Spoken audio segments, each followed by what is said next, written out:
Coming up tonight, the weather surprises, Spectra sends us on a quest, and we find a BMX bike. It's all coming up, so let's set sail.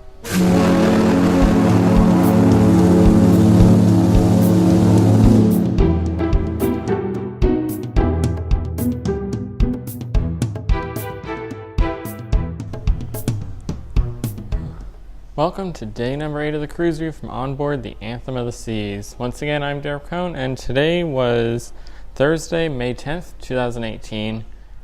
And we're starting that journey up north with our first of 2 sea days today. But first, our top story, just one. First story I think of this sailing, and that is the importance of watching your kids, because saw some very odd things today. Throughout the day, there were almost continuous interruptions and announcements looking for people, including one tonight at about 2:30 in the morning looking for somebody that was announced throughout the whole ship, and they were all pretty much for lost kids. So you might be on a cruise, you might have been here for a week, but it doesn't mean your kid can run wild and you have no idea what they're up to, because then basically they get lost and you're stuck wondering and having the whole ship search for them, which is not good. So if you're bringing your kid on a ship, it's important to actually pay attention to what they're doing, who they're hanging out with, and most importantly, know where they are at all times so that they are safe and you don't have to worry or get the whole ship involved in trying to take care of your kids for you. So that's basically our only top story today, and it's kind of an obvious one that shouldn't really need to be said, but today was a very unusual day. It wasn't just one or two, it was almost continuously every pretty much half hour an announcement about somebody being looked for. But as I mentioned, today was the first of 2 sea days heading back north, and that put our location at 26 degrees and 22 minutes north by 72 degrees and 48 minutes west.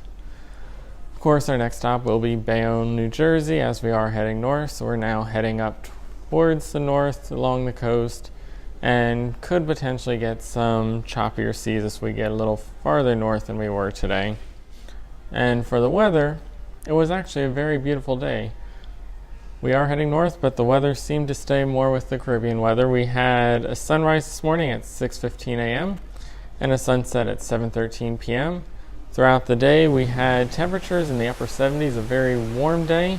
It was cloudy though, unlike the past couple days where we had those bright blue skies. It was pretty much all cloudy, overcast skies, but it was still very warm, and those pool decks did get filled because it was so warm. It seemed like most people did not go out there in the morning, but as they slowly discovered that it was actually a very nice day, those pool decks were full by the end of the day. And part of that was, it was cloudy skies, but there was no wind. It was pretty much calm, light breeze at most, along with smooth, flat, calm seas. So it's just about the perfect sea day you could have.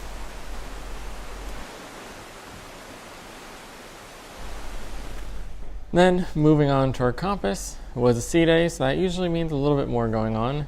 And for today, there wasn't too much in the morning, but we did have at 1 o'clock today up on the pool deck the World's Sexiest Man competition. Of course, a tradition just like the belly flop competition that happens on almost every sailing. And this one was hosted by the cruise director's staff, not the cruise director herself.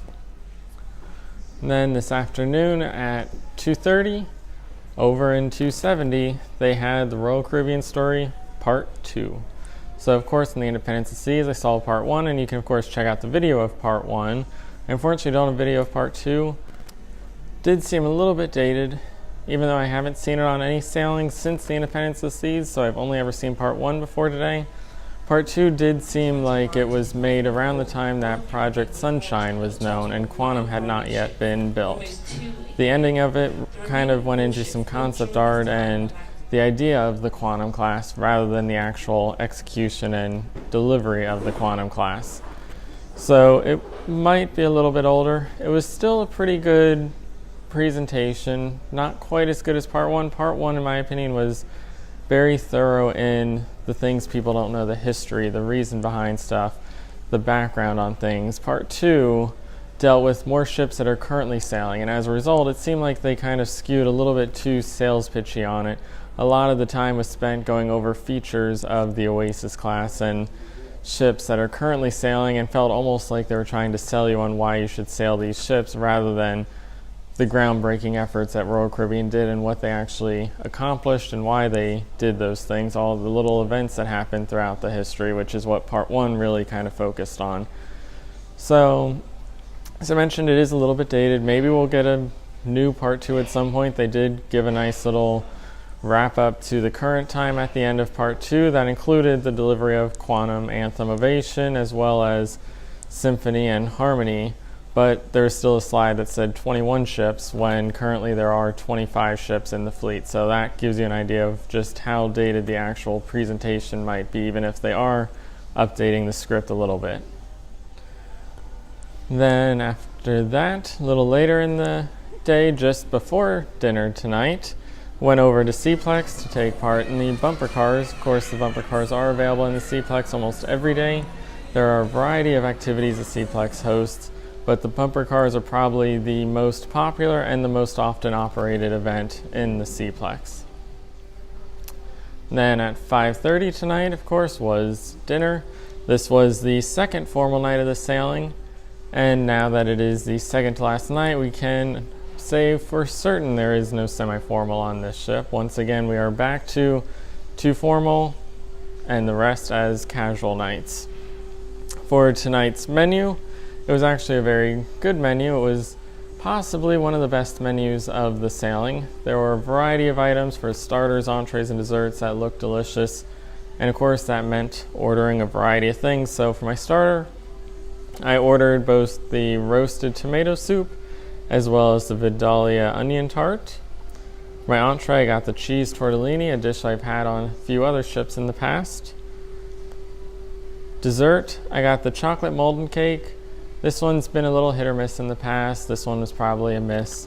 It was a bit dry. There really wasn't too much molten to it. In the past, there have been some that were really just ooey gooey chocolatey, and this one was more just a drier cake with some ice cream, unfortunately.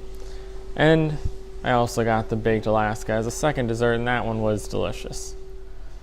Following dinner, I then headed across the ship to the Royal Theatre. At 7:15 tonight was a showing of The Gift, the very first showing of The Gift for the new Cast 6 of the Royal Theatre on board the Anthem of the Seas. This was their big premiere, and while my reservation is for tomorrow, I did show up for today's just to catch the second half of it and see a little bit of how the new cast is doing.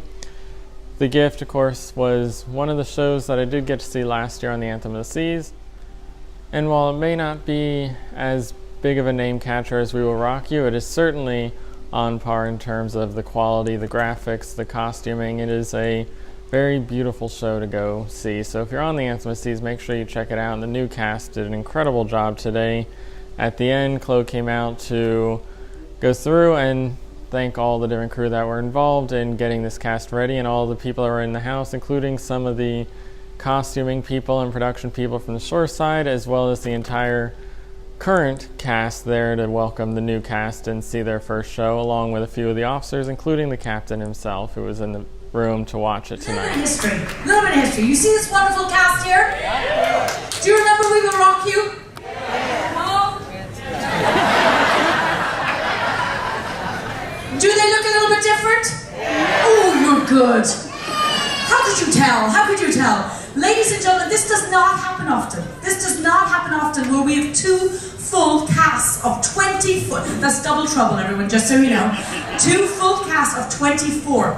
We have got our fabulous, and I'm going to call you the new cast because that's where you are right now for about 3 days, and then that just wears thin. And they have been behind the scenes. Every time you see that door close, there has been full-on rehearsals. You have no idea, everyone, and they will be on board anything up to the next 8 or 9 months as a cast. Isn't that fantastic? And tonight was opening night for them. You saw that show. So that was 7:15, went till about 8 o'clock, then had a bit of a gap to fill, stopped into the music hall, checked out the Royal Swedes, who are the house band on board the Anthem of the Seas right now. So they perform in the music hall almost every evening prior to midnight. Usually midnight is when they cut off their shows. And they did performed several more recent songs and sounded incredible. It was the first time I've actually heard them perform, and they seemed like a very enjoyable band. Wish I saw them a little bit more, but I usually don't get into music hall until they've already signed off for the night. But tonight I did get to catch a little bit of their show.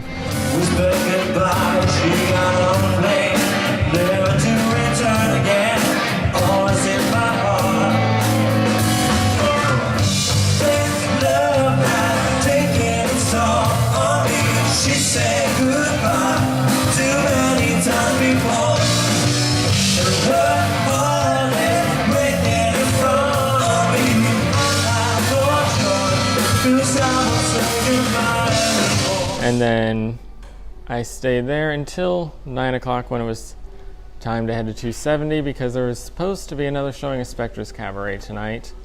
Fortunately, that show was canceled and rescheduled for 5 p.m. tomorrow. No real reason was given, but it was likely in some way related to the incident that happened yesterday. But instead of leaving 270 empty and leaving all those people without a show, they put Mike Price, the juggler from the other night, in 270 to fill that slot.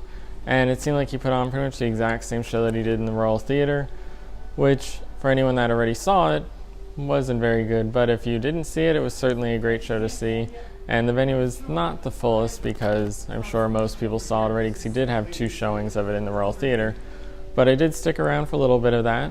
And it was, as I mentioned, the exact same show, but done in 270, which adds a whole other level to it because he was actually up there on his unicycle juggling on the elevated platforms, which if you've ever been in 270, you know that is a very small area, so that is certainly a whole other level of danger added to the act versus being out on that giant Royal Theater stage. All right, so this is one. We got 2 more.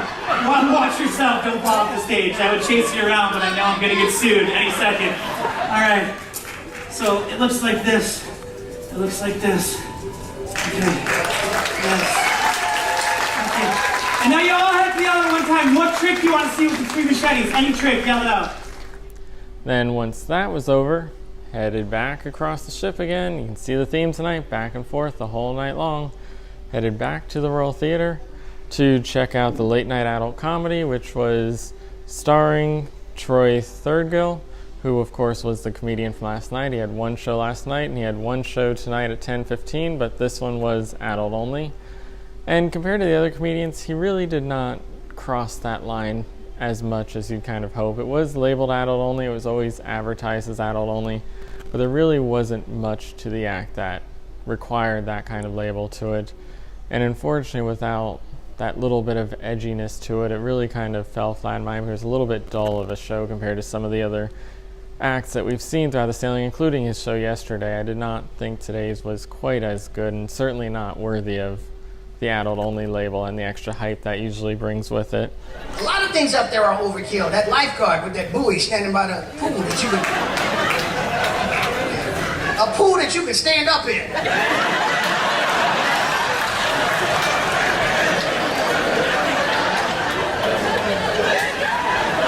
What episode of Baywatch did I miss? But once that was over, almost everybody in the theater then crossed the Esplanade again, back to 270, because that was at 10:15, and then an hour later, 11:15, was The Quest on board the Anthem of the Seas. Of course, The Quest is probably the biggest event of every Royal Caribbean sailing. It's featured on every ship in the fleet, including now the Quantum class. Originally, the Quantum class did not have it. When the Quantum set sail, it was explicitly stated there was no venue. Could not happen, would never happen, is not going to happen. But feedback said it needed to happen, and they worked on it for a while. They put it in the Seaplex for a while, found there was not enough viewing. Didn't want to put it into 270 because of the danger with people running up and down those stairs. But that is where it ended up. It is in 270. And it is very much a hybrid kind of style to it. It had much of the feel of what's done in Studio B, except fewer teams. Instead of all the teams that go around Studio B and just breaking the entire venue up, they did break the venue up, but only into 5 teams, and they were very skinny slivers. And every team, of course, had the representative down on the floor, which meant people weren't running up and down those stairs at all. And if the one difference between this show and the way that it's done in Studio B, there actually are viewers. In Studio B, they always tell you everybody's involved, everybody's playing, you're on a team. With 270, there's an entire balcony that really cannot get stuff down to that floor in any meaningful way, and it is certainly not safe to drop stuff from the balcony. So the entire balcony is just for viewing, while the floor is set up as those 5 teams. And as a little bit of an odd and special treat, the quest was actually not hosted by the cruise director. First time I've ever seen the cruise director not host a game of the quest. It was actually hosted by Terry, who we met the other night, Spectra, the star of Spectra's Cabaret within 270, and that truly is his venue, and tonight he proved why that is his venue. He is not a cruise director, he's just a performer in the theater, yet he certainly did a job any cruise director would wish they could accomplish, because tonight's showing of the quest, probably the best one I have ever seen. There was a variety of challenges, ones that we have never seen, a lot we have never seen. It was very original, which with the quest, often they have a list they get from Royal Caribbean, it gets very repetitive. There were a few of the classics that you always want to see, along with a whole bunch of new ones, and a treat added from when we saw Ken Rush do it in Studio B back on the Oasis of the Seas. There were dance intermissions, and every time a dance intermission started, 270 instantly became the biggest party of the sailing, easily outdoing any of the actual parties and even the Music Hall nightclub at night as being the biggest dance event of this whole sailing. So Quest was certainly a huge, energetic event, and you can definitely thank Terry for that, as he really was the one that made this whole thing happen. Your team number and a C-Pass card. Team number 4, 1, 2, 3, and 5. This quest is going, this quest is gone! She's ready, but you gotta hood with the hood, like don't go hood in hood. Hood. Alright, your team number and a piece of chewing gum.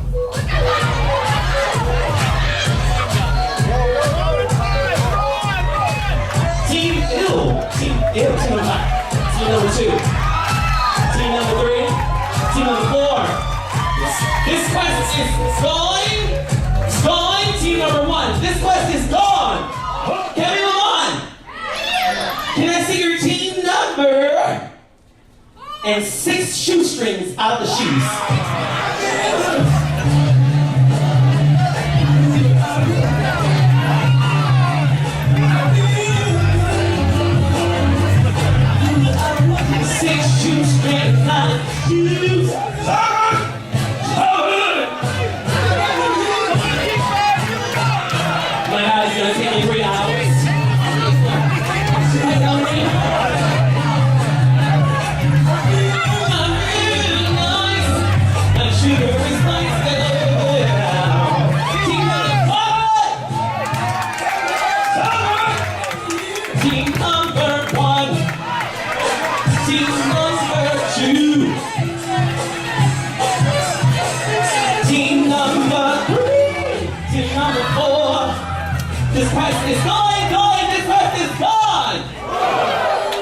Fantastic, ladies and gentlemen. God, if I could take you all to the crew bar, I would. And he had absolutely no problem holding back. He did not try to keep it PG. He let everything go, which is what you always want to see in the quest. It is adult only, and you want to push those limits as much as possible, make the game as exciting, hilarious, and enjoyable as possible for everyone involved, and that was what happened tonight. Can I see your team number? Oh, and your team number on the floor by me, and 5 pair of men's pants on top of it. 5 pairs of men's pants on top of it. Here we go, one of my favorites. Your team number and a lady wearing pink or red thong. Pink or underwear. Pink or red underwear. Where you at? I'm right here. Pink or red underwear. So that was 11:15. It lasted an hour till about 12:15, and that pretty much ended the day for the Anthem of the Seas. But we've still got a little bit more in today's show. We've got another interview coming up, just like we've had every day this sailing. Tonight is actually the final interview. Tomorrow will be the review of the sailing instead. But for tonight's interview, it was the opening of The Gift over in the Royal Theatre with the brand new Royal Theatre cast number 6. So tonight, probably the most unique feature of the gift, and the one that really kind of shocks people and people walk away remembering more than any other feature, is the BMX scenes in it. The BMX stunts, all that stuff, because you really don't see that normally. And that is why tonight's interview I got to sit down with Bence, who is the BMX rider in the new cast of The Gift.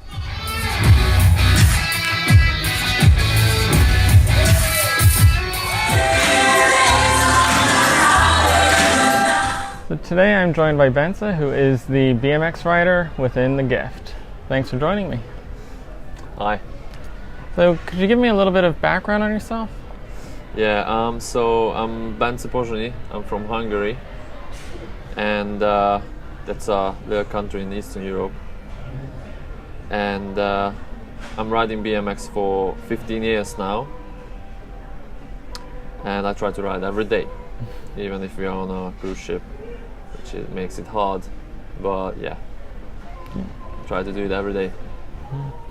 So what made you want to join a cruise ship?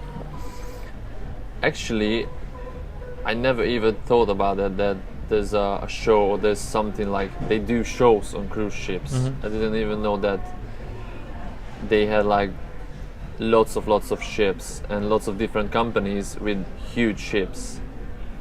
And when they found me on Facebook, they just asked me like, yeah, I saw that you ride in BMX and we're looking for BMX riders for a show. It's called The Gift. And would you like to come for an interview, an audition for us? And I was like, well, let's do that. I was living in London at the time, and I went for this audition, and it worked out at the end. Yeah. So could you go over the concept of The Gift a little bit? Yeah, so The Gift is about a family.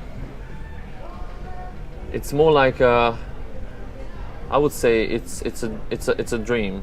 It's more like a dream for me, but some people says that I can't see anything in The Gift. I don't even know what it's all about. It doesn't make any sense. I always hear guests telling this to each other, talking about The Gift. Oh, I didn't like it because blah blah blah, because this, because of that, and I didn't see anything in that. But actually, if you think about it, not too superficial but more deeply, that you can see lots of different emotions, and you can find yourself in it, even if you're looking for happiness, even if you're sad. There are lots of different emotions in it, and that can make you happy, that can make you cry, that can make you sad, and then after that, at the end, there's a happy end, even if it's not a proper happy end. But yeah, if you watch The Gift, you know what I'm talking about. Yeah. It can be very confusing, but I think if you want to see something in it, you will.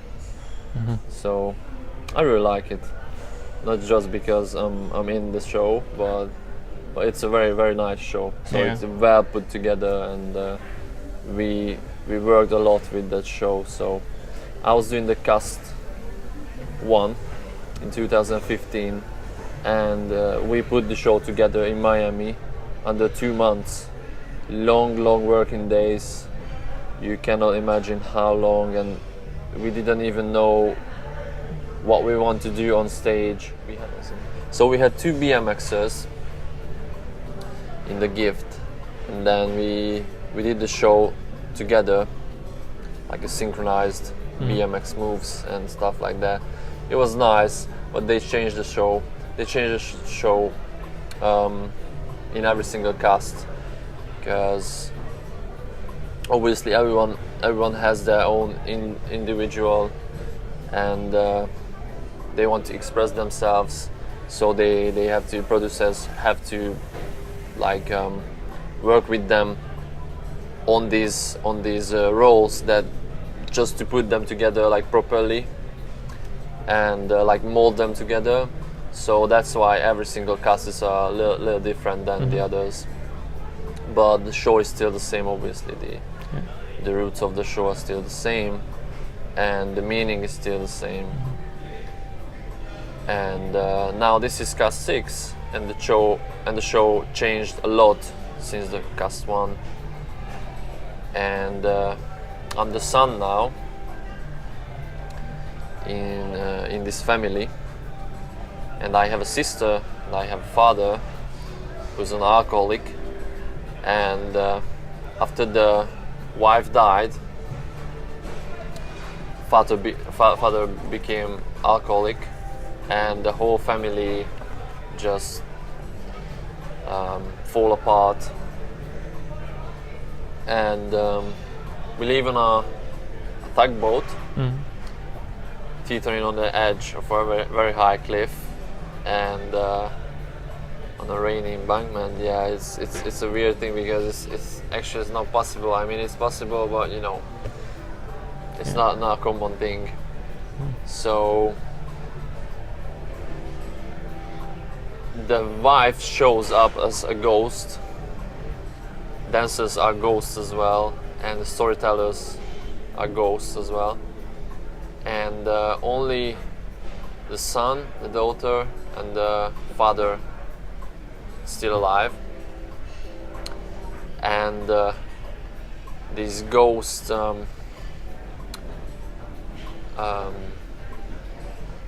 ghost company. How would you say that? Companions? Yeah, the ghost companions. They try to push John, the father, to their children's way that just put the family all together again. And then a gift arrives, and this gift is from the other side, from the wife's side, who's in heaven already, or something like that. And then this gift is about another world. This gift is drag us to another world where the daughter fights with the dragon, and John, the father, try to fight this dragon down to protect his daughter. And then they got closer together again. And my role is, well, at the beginning of the show I have a really crappy bike next to me, and I'm kind of like playing with it, but you know, you can't do anything with it. It's a rusty, not even a whole bike, it's just a half broken bike. And then a BMXer shows up, and I got introduced with him by the soubrette, who's a perfect professional singer lady from England, and she spins around in roller skates on stage, so it's like it's amazing. While she sings, obviously. And she introduced me to this BMXer guy who has a BMX. Obviously he's not like a proper BMXer, but he has a BMX on stage, and I'm going there like, oh my god, this is amazing, this is an amazing bike. I would love to have something like this, because I have only a crappy rusty bike. And my father sees me that I like this bike, and eventually he swapped it with a golden watch. So he gave this bike to me so I can ride it. And the dancers, who's are ghosts, they give him like a magical power through their dancing skills. And when I got the power, I start to ride, and I do the tricks. Then I start to do the tricks, and my father is so proud of me, and yeah, actually is that all about. And at the end, everyone's happy, daughter's happy, son is happy. John quit alcohol, so quit drinking, and the family is full together again, complete together, complete again. Yeah, the family is complete again, and yeah. So that's the closing scene when the whole family is sitting on the tugboat again, but we're not too desperate anymore, like at the beginning. But it's like a happy family, even if it's not a full family, because the mother is still missing. Yeah, so that's all about. All right. So Royal Caribbean has brought ice skating, they've brought roller skating, they've done all kinds of things at sea, but this is the first time they've done bicycles at sea. So what is it like to ride a BMX bike on a ship? Yeah, so as you can imagine, as you can feel it, if you are on a cruise ship, even if it's huge, sometimes you still can feel it rocks, it's moving, and the Royal Theatre is on the front of the ship, so we get every single waves and everything, so we feel everything. And especially on a bike, it's a balancing act basically, so you can feel everything, and all I need is a flat surface, level surface, in level, so 0 degrees slope anywhere. And even if it goes to like -2 or +2 degrees, I can feel it. So it's not too good, because when I spin, I usually do more spinning tricks. The other BMXers do like rolling tricks, like rolling and scuffing, different kind of tricks, which are more comfortable for a rocky night. Yeah. But I usually try to keep my spinning tricks, because I'm a spinning kind of BMX rider, and that's what I'm good at. And when you spin and the ship rocks, you kind of have to keep the balance, but it's really hard to, because you cannot see anything, just the floor. So you're just balancing and watching the floor, and the floor goes like this, and you can't feel anything, like, oh my god, where's the balance point? So it's really hard to keep it. Kind of you have to adapt to this movement and then catch up with it. Super hard, super hard. So it's not like on land, and maybe it looks easy, but it's super hard. Yeah. So with the aerialists and dancers, there's often a secondary plan for if the conditions are a little bit too bad, but the show's still going to go on. Do you have a secondary routine or plan for when things are happening? Yeah, well, like I said, I still like to do spinning tricks, even if it's super rocky. But I try to keep it slower a little bit, so I can concentrate like properly, like that. I don't fall, because it's super visible on stage, obviously. And yeah, I try to keep it like that. Thanks God, until now I didn't have any problem with it, and we didn't even have that super rocky night. So yeah, don't jinx it, but hopefully it won't happen. And actually, I jump over a dancer, so they usually say if it's too rocky, then don't jump. But the dancer lady told me that I like it. So even if it's rocky, you can jump over me, because I trust in you. Because I was working with her since cast 1, so yeah, she trusts in me. No problems. So this is the first that I've seen of action sports included in a normal stage production show. Do you think there's a future of more of this? Definitely. Especially in Flatland, because what we do in Flatland is still underground, So I don't think it's gonna be mainstream again, because it was mainstream in the 1980s when it came out in California, and I don't think it's gonna be that mainstream again. So I like to keep it low, I like to keep it underground, because if it was infected by the media, that would be something else, because they would ask you to do certain things that you wouldn't do with your own how would you say, with your own mind, not mind, like, yeah, you wouldn't do it normally. Yeah. But they would see it in the TV, or they would love to see it in the media, so they have to change some things to fit on TV or something like that.